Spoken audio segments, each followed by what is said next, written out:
Friends, welcome to study clips. And आज हम लोग जानेंगे द ओहम्स लॉ। ठीक है, ओहम्स लॉ और ये ईएमएफटी का बेसिस में। ठीक है, तो पिछले वीडियो में हम लोग ओहम्स लॉ का फंडामेंटल एलिमेंट स्टार्ट किया था और वहाँ पे जो रेजिस्टेंस, ठीक है, रेजिस्टेंस पढ़ने के समय हम लोग ओहम्स लॉ के बारे में जाने थे।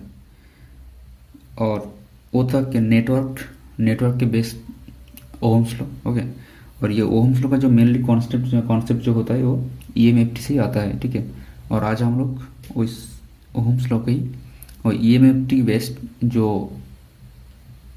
डेफिनेशन या फिर जो इक्वेशन होगा और ईएमएफटी के हिसाब से हम लोग ओहम्स लॉ का डिराइव करेंगे। ठीक है, तो यहाँ पे ओहम्स लॉ का जो डेफिनेशन क्या होगा ना, द करंट डेंसिटी। ठीक है, वहाँ पे हम लोग बस करंट के बारे में बोले थे और यह होगा current density. The current density is in any linear conductor, okay, is proportional to the electric field intensity. Okay, और पिछले बार की तरह जो फिजिकल कंडीशन होगा, temperature, that obviously will remain constant.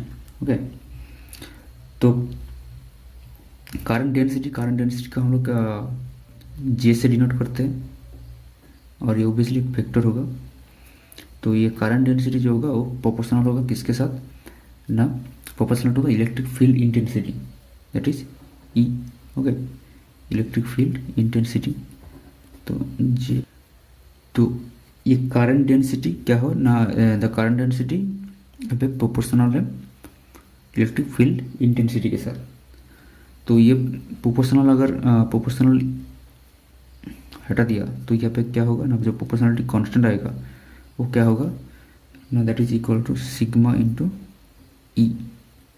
Okay, sigma vector दे सकते हैं या फिर नहीं, कोई बात नहीं। ठीक है, तो प्रोपोर्शनलिटी कांस्टेंट जो होगा वो क्या होगा ना, सिग्मा। तो जे का हम लोग क्या बोल रहे हैं, current density.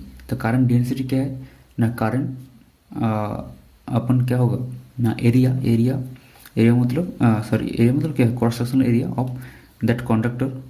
Okay, so current क्या होगा, current divide by area, cross sectional area of that conductor, ये होगा current density J, that is equal to sigma मतलब क्या था, जो कंडक्टिविटी है ना। तो कंडक्टिविटी क्या है ना, 1/ρ। पिछले वीडियो हम लोग देखे थे। ठीक है, अगर आप लोग पिछले वीडियो नहीं देखे हो तो आई टैब पे वो वीडियो अवेलेबल है, तो आप देख सकते हो। ठीक है, तो 1/ρ and E electric field density intensity क्या होगा ना, V/L। ठीक है, इलेक्ट्रिक फील्ड इंटेंसिटी। तो यह से अगर देखा जाए तो भी और यह जो आई है, ठीक है, आई को अगर हम लोग एक साइड पे लेके आए तो V/I क्या होगा ना, इधर हो जाएगा ρL डिवाइड बाई ए। और ये V/I हम लोग क्या बोले थे, R resistance, that is R equals to क्या होगा ना, ρL बाई ए। तो R equals to ρL by A, और इसको हम लोग बोलते क्या बोले थे ना, Ohm's law, that is okay. So जैसे हम लोग क्या देखा ना, जो ईएमएफटी, ठीक है, ईएमएफटी का जो ईएमएफटी बेस्ड जो ईएमएफटी के हिसाब से जो ओहम्स लॉ का हम लोग जो डिराइव करें, ठीक है, वो ओहम्स लॉ वो भी नेटवर्क का जो ओहम्स लॉ हम लोग जो पिछले वीडियो में डिराइव करते हैं, तो वो दोनों ही सेम है। एक्चुअली ओहम्स लॉ सेम ही है, और ओहम्स लॉ एक्चुअल जो कॉन्सेप्ट वो ईएमएफटी से ही आता है। और यहाँ पे हम लोग देखें कि ईएमएफटी के जो ओहम्स लॉ उसी का इक्वेशन से हम लोग नेटवर्क का जो एक्चुअल ओहम्स लॉ का इक्वेशन है उसको डिराइव कर पाए। ठीक है, तो ये तो हो गया ओहम्स लॉ का टोटल कॉन्सेप्ट। ओके,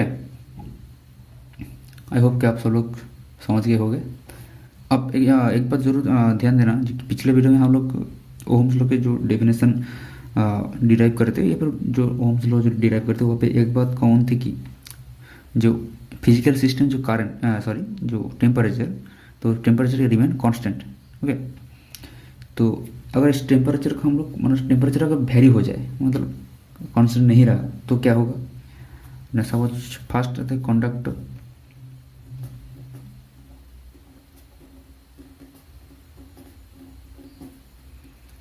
ठीक है। कंडक्टर के टाइम अगर हम लोग टेम्परेचर, ये पे टेम्परेचर और ये पे रेजिस्टेंस, ठीक है। तो टेम्परेचर कंडक्टर के लिए टेम्परेचर का अगर हम लोग कहीं भी किसी भी सिचुएशन में टेम्परेचर बढ़ गया या फिर हम लोग टेम्परेचर को इंक्रीज कर दिया तो क्या होगा ना, कंडक्टर के लिए क्या होगा ना, रेजिस्टेंस भी साथ साथ बढ़ जाएगा, ठीक है। रेजिस्टेंस भी साथ साथ बढ़ जाएगा। तो यहाँ पे क्या हुआ, टेम्परेचर बढ़ने के साथ रेजिस्टेंस भी साथ में ही बढ़ चुका है। तो यहाँ पे जो टेम्परेचर कोफिशिएंट होगा वो क्या होगा ना, पॉजिटिव होगा। Okay, positive temperature coefficient.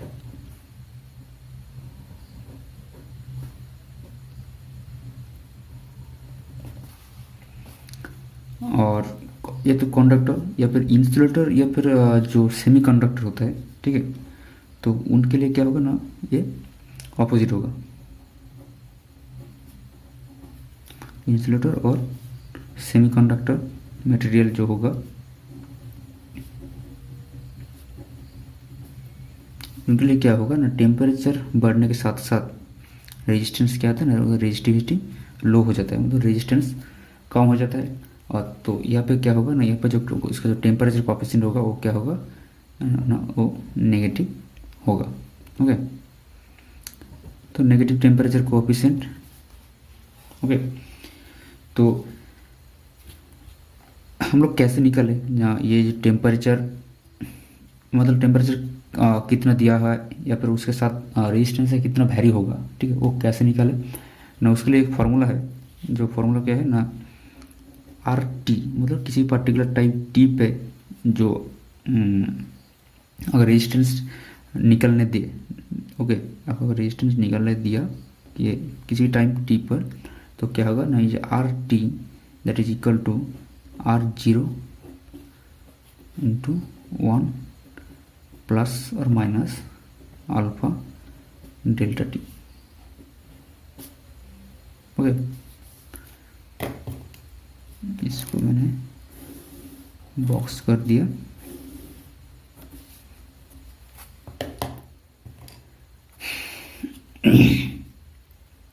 तो यहाँ पे आर टी मतलब जो टी टाइम है, मतलब जो पर्टिकुलर टाइम जो टी है, ठीक है, उसी टाइम पे आपको ये आर निकालना होगा, ठीक है। और R0 क्या होगा ना, R0 मतलब किसी नॉर्मल टेम्परेचर में एक रेजिस्टेंस होगा, वो आपको किसी भी क्वेश्चन में अगर आपको गिवन रहेगा। ओके, तो ये लिख देता हूँ। तो R0 दैट इज इम्प्लाई क्या ना, नॉर्मल टेम्परेचर रेजिस्टेंस। ओके, तो नॉर्मल टेम्परेचर में जो रेजिस्टेंस होगा वो होगा R0 और ये गिवन रहेगा। RT ये तो टी टेम्परेचर पे रेजिस्टेंस 1 प्लस माइनस, ठीक है, और प्लस माइनस के ये बाद में आता हो अल्फा क्या होगा ना, अल्फा होगा टेम्परेचर कोफिशिएंट। ओके, तो यहाँ पे अल्फा जो है वो है ये जो हम लोग बोले थे कि पॉजिटिव टेम्परेचर कोफिशिएंट या फिर नेगेटिव टेम्परेचर कोफिशिएंट, तो ये होगा पॉजिटिव टेम्परेचर कोफिशिएंट। ओके,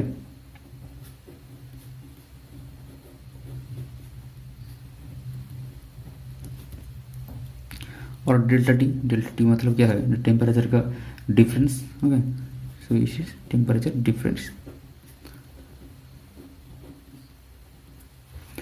और प्लस माइनस मतलब जो अगर हम लोग ये पे मतलब प्लस माइनस दे सकते हो। सपोज जो टेम्परेचर कोफिशिएंट है जो ये अल्फा, ठीक है, अल्फा अगर मतलब यहाँ पे अगर क्वेश्चन में या फिर उस सिचुएशन में अगर वो पॉजिटिव टेम्परेचर कोफिशिएंट हुआ, ठीक है, तो क्या होगा ना, ये प्लस होगा। और नेगेटिव टेम्परेचर कोफिशिएंट हो तो ये नेगेटिव होगा। पर आपको ध्यान रखना होगा अगर नेगेटिव हो या पॉजिटिव, ठीक है, अगर यहाँ पे आप प्लस और माइनस दोनों एक साथ यूज कर रहे हो, ठीक है, तो क्या होगा ना, जस्ट अल्फा का जस्ट वैल्यू आपको लेना होगा। मतलब पॉजिटिव, अगर सपोज किसी भी क्वेश्चन में दिया है कि जो टेम्परेचर कॉफिशिएंट है वो, मतलब पॉजिटिव टेम्परेचर कॉफिशिएंट है और वैल्यू है 5, ठीक है, मतलब अल्फा इक्वल टू आपको +5 अगर बोला है तो क्या होगा ना, पॉजिटिव कॉफिशिएंट होगा और उसका वैल्यू है 5, ठीक है, तो आप यहाँ पे +5 लिखोगे। अगर आपको बोला गया कि जो टेम्परेचर कॉफिशिएंट क्या होगा, नेगेटिव है, ठीक है, मतलब अल्फा का वैल्यू अगर नेगेटिव, सपोज नेगेटिव है और वैल्यू 5 है, तब अगर आप उस वक्त अगर यहाँ पे नेगेटिव ले लिया और यहाँ पे जो नेगेटिव है अपना मतलब -5, एक साथ दोनों यूज नहीं कर सकते, ठीक है। मतलब अगर टेम्परेचर कॉफिशिएंट जो पॉजिटिव हुआ, मतलब आपको अल्फा का जस्ट वैल्यू यहाँ पे इंटर करना है और साथ में अगर पॉजिटिव है तो आपको प्लस साइन लेना होगा, अगर जो कॉफिशिएंट है वो नेगेटिव होगा देन आपको नेगेटिव साइन लेना पड़ेगा। पर अल्फा का वैल्यू अगर आपको +5 या फिर -5 इस हिसाब से दिया गया है देन आपको ये साइन नहीं लेना होगा, ठीक है, ओनली जस्ट ये वैल्यू 5। ओके, आई थिंक समझ गया हो गया। ओके, बस ये पे प्लस माइनस का जो ये है तो प्लस माइनस का थोड़ा ध्यान रखना। ओके, तो यहाँ पे देखो, तो आपको यहाँ पे दो कंडीशन, मतलब दो सर्किट दिया है, ठीक है, तो यहाँ पे जो है दो साइड का जो वोल्टेज पोटेंशियल है +3 वोल्ट, इधर भी +3 वोल्ट और यहाँ पे बीच कोई रेजिस्टेंस नहीं है, ठीक है, और यहाँ पे क्या है, यहाँ भी 3 वोल्ट 3 वोल्ट, पर यहाँ पे एक रेजिस्टेंस दिया है, उसका वैल्यू है 1 ओम। ओके, तो आपको I1 और I2 निकलना होगा। तो कैसे निकलोगे, अगर हम लोग जस्ट ओम लोग अप्लाई करें, ठीक है, क्या होगा ना, I इक्वल्स टू क्या है ना, potential difference divide by resistance. तो यहाँ पे पोटेंशियल डिफरेंस 3 और रेजिस्टेंस क्या है 0, तो इसका क्या वैल्यू है, क्या 0/0, मतलब ये इनडिटर्मिनेट हो गया, ठीक है, समथिंग अपन 0 मतलब इसका कोई वैल्यू नहीं हो सकता, ठीक है।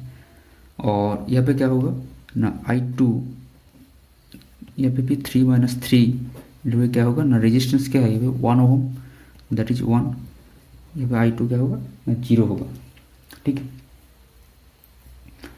तो यहाँ पे देखो, यहाँ पे कोई रेजिस्टेंस नहीं है, ठीक है, तो मतलब क्या है ना, ये एक्चुअल में दोनों जो ये जो दो पॉइंट है, ठीक है, सपोज ये A और यहाँ पे हम लोग B नाम दे दिया, तो ये जो A और B जो टर्मिनल है, ठीक है, ये एक्चुअल में क्या है ना, ये दो टर्मिनल एक ही है, ठीक है, मतलब एक ही टर्मिनल। सपोज कोई होता है ना, जैसे कि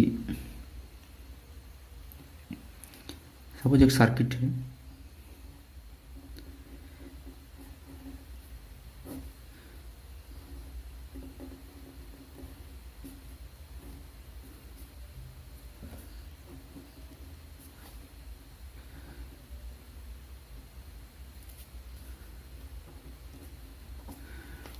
सपोज ये सर्किट जहाँ पे ये ग्राउंड है, ठीक है, और यहाँ पे क्या है कि 5 वोल्ट दिया है, ठीक है, तो अगर ये 5 वोल्ट है, ठीक है, मतलब ये इस पॉइंट पे भी है और ये पॉइंट पे भी है, ठीक है, और ये दो पॉइंट को आप इसके साथ कंपेयर कर सकते हो, ये दोनों सेम ही है, मतलब ये दो पॉइंट एक्चुअल में एक ही पॉइंट है, ठीक है। सो यहाँ पे जो करंट क्या होगा, इंडिटरमिनेट हो जाएगा, मतलब एक ही पॉइंट में तो करंट क्या फ्लो करेगा ना, तो करंट ये कुछ डिटरमिनेट हम लोग इसको डिटरमिनेट नहीं कर सकते। तो एक्चुअल में ये जो सी सर्किट है और ये जो सिचुएशन एक्चुअल में, ठीक है, यहाँ पे क्या होता है ना, ओम्स लॉ एप्लीकेबल नहीं होता है, ओके, नॉट एप्लीकेबल हेयर। और यहाँ पे तो इसी है, यहाँ पे ओम्स लॉ अप्लाई होता है क्योंकि यहाँ पे ये दो टर्मिनल और यहाँ पे दो पॉइंट एक नहीं है, क्योंकि यहाँ पे इसके बीच में एक रेजिस्टेंस है, ठीक है, तो यहाँ पे ओम्स लॉ अप्लाई होगा पर यहाँ पे नहीं होगा। ये एक्चुअल में क्या है कि शॉर्ट सर्किट कंडीशन है ना, दोनों अगर ये दो पॉइंट अलग है तो इसका बीच में क्या है, शॉर्ट कर दिया है, मतलब है ना, और you can say it is only one point is there, okay, no different point. Resistance में और ज़्यादा कुछ नहीं, तो पावर एनर्जी हम लोग तो पहले ही बेसिक्स जो हम लोग कवर करे थे, तो वहाँ पे हम लोग देखे थे पावर क्या था, P equals to V I था power, P equals to V into I, और V इक्वल्स टू क्या होता है ना, I इंटू आर, तो हम लोग इसके लिखते हैं आई आर इंटू आई, तो that is I square R. Okay, P equals to I square R लिख सकते हैं, और P equals to V I, तो यहाँ पे हम लोग आई को भी चेंज कर सकते हैं। आई क्या है ना, V अपन आर, जो रिलेशन हम लोग यहाँ पे देखा था ओम्स लॉ के, ठीक है। तो यहाँ पे क्या होगा ना, वी स्क्वायर अपन आर, ये भी पावर का एक इक्वेशन है। तो पावर और एनर्जी क्या है, नहीं ये सब पावर एनर्जी जो कुछ भी हम लोग पिछले वीडियो में हम लोग जान लिए हैं, ठीक है। जो बेसिक इलेक्ट्रिकल जो हमारे बेसिक्स जहाँ पे वोल्टेज का जो ये है लेक्चर है, आप उसको देख सकते हो, लिंक में डिस्क्रिप्शन में दे दूंगा, ठीक है। वहाँ पे इसके बारे में ज़्यादा डिटेल में समझा दिया है। तो एनर्जी क्या होगा ना, W इक्वल्स टू क्या होगा, P dot D T integration. Okay, so P मतलब V into I D T, और यहाँ पे हम लोग लिख सकते हैं V I, that is V square upon R, that is D T. Okay, और you can write it I square R. ये बस आपको बस याद रखना है, और ज़्यादा दिमाग डालने का ज़रूरत नहीं है फिर, ठीक है। और रेजिस्टेंस का और जो एप्लीकेशन, ठीक है, रेजिस्टेंस मतलब हम लोग रेजिस्टेंस को कहाँ हम लोग अप्लाई कर सकते हैं, जैसे कि इलेक्ट्रिक हीटर है ना। तो इलेक्ट्रिक हीटर आजकल तो सभी के घर में होता है, ठीक है। इलेक्ट्रिक हीटर, जो ओवेंस होता है, या फिर बल्ब, ठीक है, जो फिलामेंट जो बल्ब होता है ना, जो अभी तो CFL या फिर जो LED बल्ब आ गया है, पर उसके पहले जो अभी भी है वो एक्चुअल में, ठीक है। तो वो जो बल्ब होता है, तो वहाँ पे फिलामेंट रहता है, तो वो उसमें भी हम लोग ये रेजिस्टेंस का अप्लाई व एप्लीकेशन हम लोग देख सकते हैं, ठीक है। और ओके, तो लिख देता हूँ इसको, तो एप्लीकेशन, तो फर्स्ट एप्लीकेशन क्या हुआ, इलेक्ट्रिक हीटर,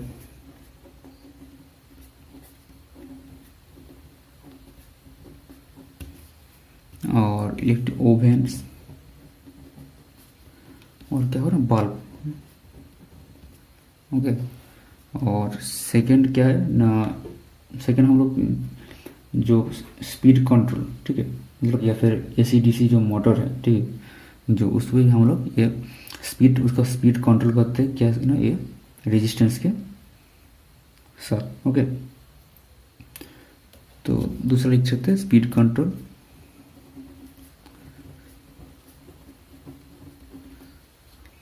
और फैन का रेगुलेटर वो तो है, ओके, या फिर 3 और 4 पॉइंट स्टार्टर, ठीक है, वहाँ पे हम लोग भी तो ये रेजिस्टेंस का एप्लीकेशन हम लोग देख सकते हैं। ओके, तो ये सब गई रेजिस्टेंस के बारे में, ठीक है। और नेक्स्ट वीडियो से हम लोग इंडक्टर या फिर जो इंडक्टेंस, और उसके बाद कैपेसिटेंस, कैपेसिटी, ठीक है, कैपेसिटर जो है और उसका कैपेसिटी, हम लोग उसके बारे में जानेंगे। और ये रेजिस्टेंस के हिसाब से जो इक्विवेलेंट रेजिस्टेंस का जो जिसका क्वेश्चन एक्चुअल में कॉम्पिटिटिव एग्जाम में आता है, ठीक है, और उसके बारे में हम लोग एक अलग से लेक्चर होगा, जो मतलब इक्विवेलेंट रेजिस्टेंस के ऊपर, ठीक है, हम लोग कैसे इक्विवेलेंट रेजिस्टेंस को खूब ज़्यादा से बहुत कम समय में हम लोग कैसे उसको सॉल्व कर सकते हैं, ठीक है। किसी भी मतलब ज़्यादा बहुत बड़ा कोई नेटवर्क आपको दिया गया है, ठीक है, और आपको उसको बहुत, तो उस नेटवर्क को अगर आप लोग आपको बहुत कम समय में सॉल्व करना है तो कैसे करेंगे, ठीक है, उसके बारे में हम लोग जानेंगे। वो अलग से एक वीडियो होगा, पर उससे पहले हम लोग KVL और KCL के बारे में जानेंगे, क्योंकि KVL KCL अगर जान ले तो जो इक्विवेलेंट रेजिस्टेंस है, ठीक है, उसको निकालना बहुत आसान हो जाएगा। ठीक है, तो क्यों आसान होगा और कैसे होगा वो हम लोग जब इक्विवेलेंट रेजिस्टेंस के बारे में जब जानेंगे, ठीक है, या फिर सॉल्व करेंगे तो तब आपको समझ में आ जाएगा। ठीक है, तो आज के लिए बस इतना ही। Please do like, share and comment. Okay, and thanks for watching. Bye.